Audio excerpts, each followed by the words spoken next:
Jadi kita harus paham antara dagang konvensional dengan trading yang online. Apa yang membedakan ya? Sama-sama trading, sama-sama jualan, tapi trading online khususnya di forex itu ada margin namanya. Jadi kalau kita trading ini ada offline atau orang kenal dengan konvensional. Yang kedua adalah trading online atau bahasanya spot. Bukan spot tapi spot. Nah, yang konvensional kita sudah ketahui semua. Kalau konvensional itu misalnya saya beli US dollar di counter atau di money changer atau di bank. Beli $1.000. Oke, saya simpan di rumah. Saya akan jual ketika harganya nanti naik. Ketika harga turun, saya simpan di rumah. Kemudian ternyata di 1 bulan terakhir marketnya atau harga itu tidak naik, dia masih turun. Apa yang kita lakukan? Ditahan di rumah. 3 bulan, 4 bulan masih turun, bahkan sampai 6 bulan masih turun. Apa yang kita lakukan? Tahan di rumah, tidak masalah. Jadi sampai kapanpun selagi kita tidak menjual ya tidak masalah. Itu adalah offline.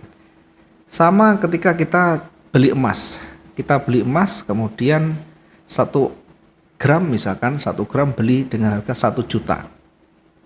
Contoh tadi ya, misalkan emas XAU emas 1 gram ini saya beli 1 juta rupiah, Rp 1 juta.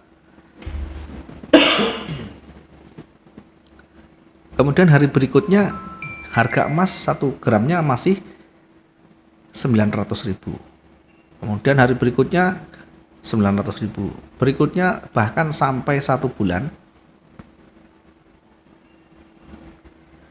harga masih di bawah harga 1 juta per 1 gramnya, bahkan jadi 800.000. Ini selama 1 bulan. Apa yang kita lakukan? Ya kita bisa menahan emasnya, taruh di dalam rumah atau dalam lemari, ya, tidak masalah.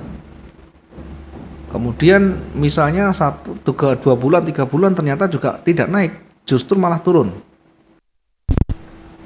Ya, misalkan begini. Di 3 bulan berikutnya, ini harga makin turun jadi 700.000 per gramnya.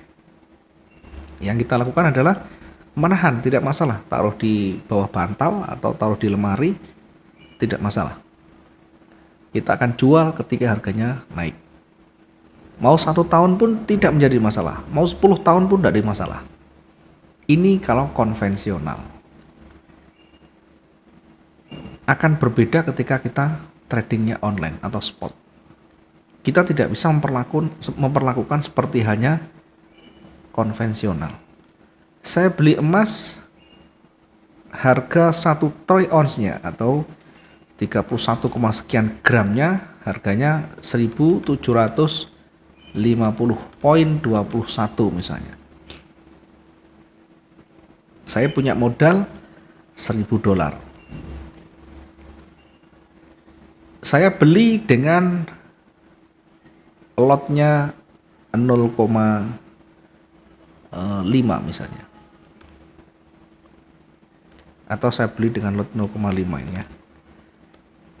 Saya beli lotnya 0,5. Kemudian ternyata marketnya turun.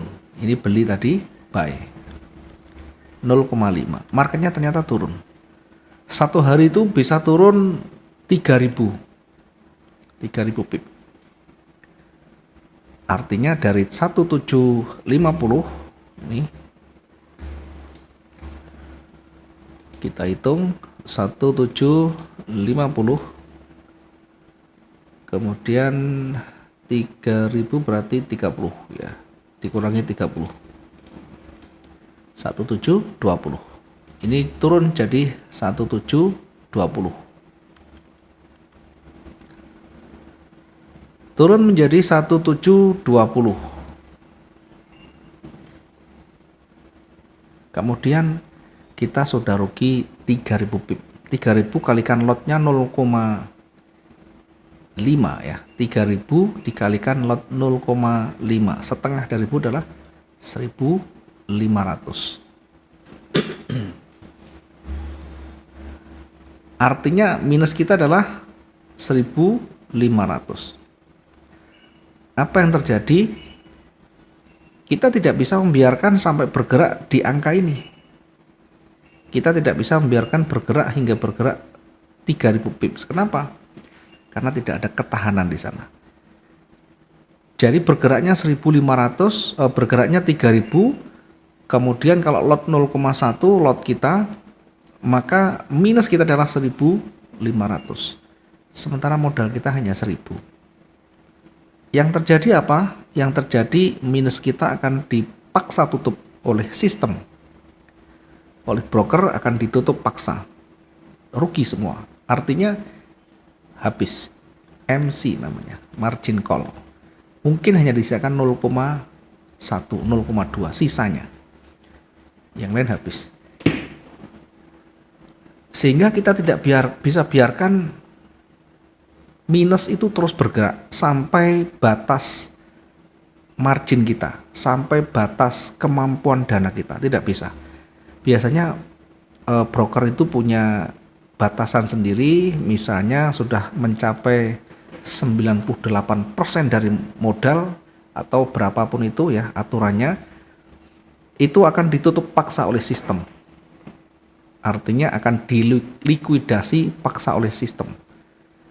Itu artinya apa? Artinya jaminan kita sudah tidak cukup untuk menahan laju floating.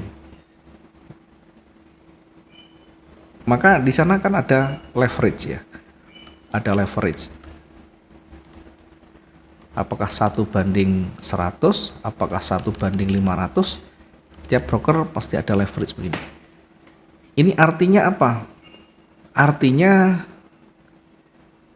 secara umum, secara standar dengan basicnya Euro USD, kalau kita menggunakan basic Euro USD, satu lot itu kontrak size-nya adalah 100.000 unit.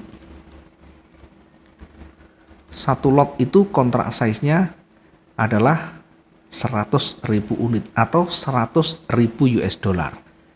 Sehingga normalnya ketika kita entry dengan satu lot, dana harus kita siapkan adalah 100.000 US dollar.